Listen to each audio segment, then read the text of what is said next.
আব্বা, আব্বা, কি হয়েছে বাবরে? মোক যে স্কুলের টাকা না দিলে, হ্যাঁ? কিসের জন্য টাকা লাগবে? আর পরীক্ষার জন্য। পরীক্ষা কিসের? তুমি যদি পড়াশোনা না করো পরীক্ষা দিয়ে কি করবি? কেন আব্বা? কি আর পড়াশোনা করাইবেন না?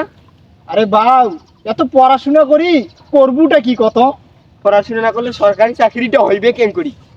আসালু বাবরে, তোর থেকে ভালো ছাত্র ছিল তোর ভাই, ভার্সিটি থেকে বেরিয়ে আসিয়া মোর সাথে কৃষি কাজ করেছে।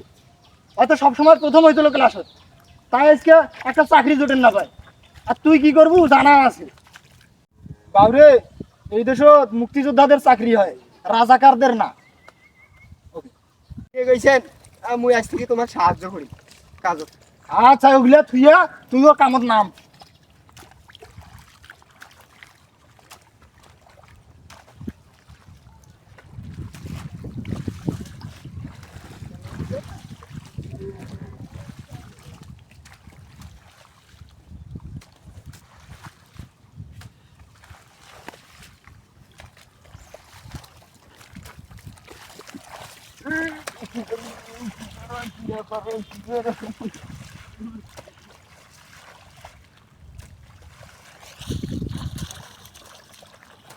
কাট।